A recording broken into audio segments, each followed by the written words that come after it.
গানে গানে প্রতিবাদ জানাচ্ছেন সাবেক বিডিআর ও তাদের স্বজনরা।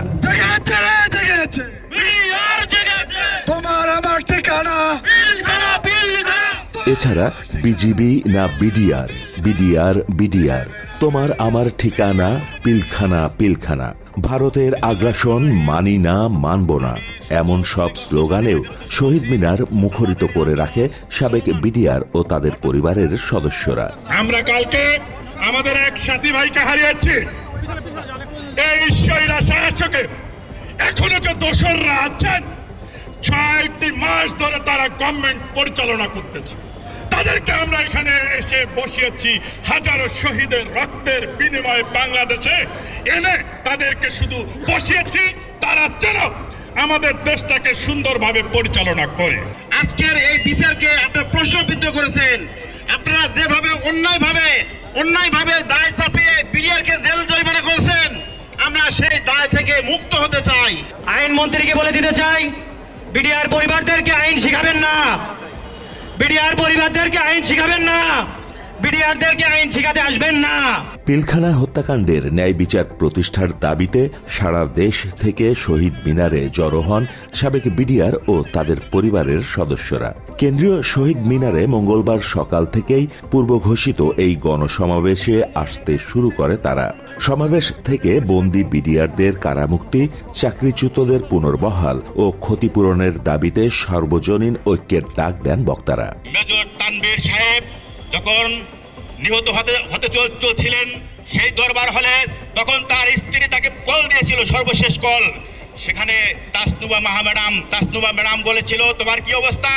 সে বলেছিল, এখানে ইন্ডিয়ান ফোর্স ঢুকেছে, বাইরের লোক ঢুকেছে, মনে হয় আমার বাঁচা হবে না, এখন আমার শেষ নিঃশ্বাস ত্যাগ করতে হবে, তুমি তোমার সন্তানদেরকে নিয়ে ভালো থাকো। সেই ভিডিও আমার এই মোবাইলের মধ্যে আছে।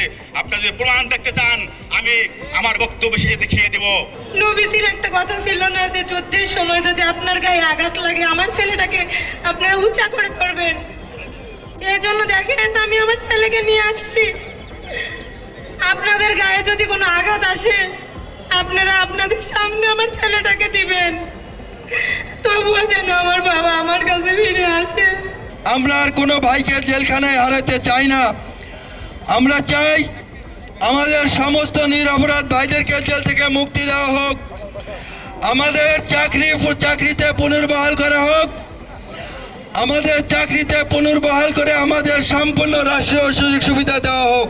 পিলখানা হত্যাকাণ্ডের বিচারে বিডিআরদের জোরপূর্বক মিথ্যা রাজসাক্ষী দিতে বাধ্য করা হয় বলে সমাবেশে অভিযোগ করেন কেউ কেউ। আর এই মিথ্যা সাক্ষীর ওপর ভিত্তি করেই সাজা দেয়া হয় অসংখ্য বিডিআরকে, এমন মন্তব্যও করেন ভুক্তভোগীরা। দোষী এবং নির্দোষী তখন একটা প্রচারণা শুরু করে দিল, যদি সাক্ষী দাও চাকরি থাকবে, প্রমোশন হবে, আর যদি সাক্ষী না দাও তাহলে জেলে যেতে হবে। এই কথা বলার পর তার বলো, আমরা কি সাক্ষী দেব? প্রতি উত্তরে বলা হলো যে আমরা যেভাবে শিক্ষা দেবো সেইভাবেই বলতে হবে আদালতকে। বিডিআর আমার মা, বিডিআর এর সন্তান আমি, বিডিআর সদস্য আমি এই জাতির গর্বিত একজন সৈনিক। আমি দেশ রক্ষার কারণে এসেছি, শুধু আমার চাকরি ফেরতের জন্য নয়। নতুন বাংলাদেশে অন্তর্বর্তী সরকারের প্রতি পিলখানা হত্যাকাণ্ডের সঠিক তদন্তের আহ্বান করেন সাবেক বিডিআর জওয়ানরা। এ সময় পিলখানা হত্যাকাণ্ডের শেখ হাসিনা ও ভারতের প্রহসনের বিচার মানেন না বলেও জানান তারা। আমরা 2009 সালে মৃত্যুবরণ করেছি, আপনারা কিসের ভয় দেখান নতুন করে? আপনারা মিটিং করবেন, করেন, আমাদেরকে চাকরিতে পুনর্বহাল করে মিটিং করেন। আপনারা মিটিং করবেন, করেন, আমাদের নিরপরাধ ভাইদেরকে জেল থেকে মুক্তি দিয়ে মিটিং করেন। এটা তো প্রাণ আচার, আমাকে একটু দিস। ঠিক যেন ঘরের আচার, প্রাণ আচার। এটা একটি ছিল পরিকল্পিত হত্যাকাণ্ড। পরিকল্পিত হত্যাকাণ্ডে যাদের স্বার্থ ছিল, তারা এই মামলার বাইরে থেকে আমরা যারা সাধারণ বিডিআর সদস্য ছিলাম, আমাদের উপরে দোষ চাপিয়ে তারা দায় মুক্তি হয়েছে। ঠিক কিনা বলেন?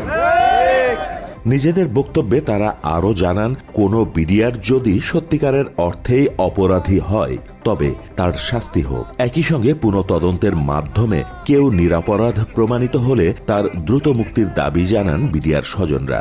আমরা চাই যে প্রকৃত অপরাধী তাদেরকে চিহ্নিত যেভাবে করবেন, নিরপরাধীকে চিহ্নিত করে তাদের হক পাওয়ার ব্যবস্থা করবেন।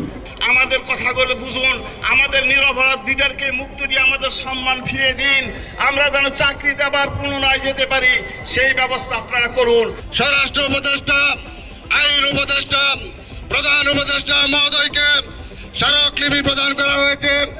এই দাবিতে নির্দোষ বিডিআরদের চাকরি ফেরত দিতে হবে এবং জেলবন্দি বিডিআর যারা ছিল তাদের যারা নিরপরাধ তাদেরকে মুক্তি দিতে হবে। সমাবেশে অংশ নিয়ে 18,000 চাকরিচ্যুত বিডিআরকে পুনর্বহালের দাবি করেন সাবেক জওয়ানরা। যদি 18,000 বিডিআরদের সম্মান ফিরিয়ে দিতে হয়, যদি 10 জন মৃত্যুবরণ করার পরেও যদি তার সম্মান ফিরিয়ে পেতে হয়, আমরা 10 জন মৃত্যুবরণ করতে প্রস্তুত আছি। বিডিআর জওয়ানদের প্রতি সংহতি জানিয়ে সমাবেশে অংশ নেন বৈষম্য বিরোধী ছাত্র আন্দোলনের অন্যতম সমন্বয়ক মাহিন সরকার। এ সময় নিজের বক্তব্যে বিডিআর জওয়ানদের ন্যায় বিচার নিশ্চিতের লক্ষ্যে 8 দফা দাবি তুলে ধরেন তিনি।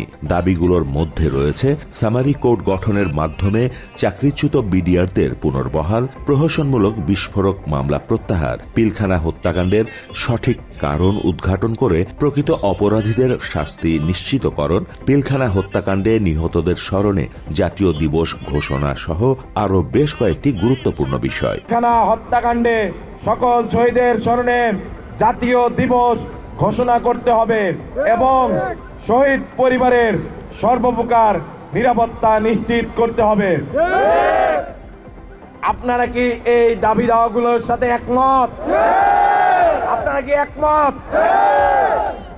এছাড়া বুধবার বেলা 12টার মধ্যে দাবি মানা না হলে কঠোর আন্দোলনের হুঁশিয়ারিও দেন মাহিন সরকার। তার আগ পর্যন্ত ভুক্তভোগী বিডিআর ও তাদের স্বজনদের কেন্দ্রীয় শহীদ মিনারে অবস্থানের আহ্বান জানান তিনি। 12টার মধ্যে যদি কোনো প্রকারের কোনো বার্তা না আসে তাহলে কাল 12টার পরে আমরা পরবর্তী কর্মসূচি ঘোষণা করব।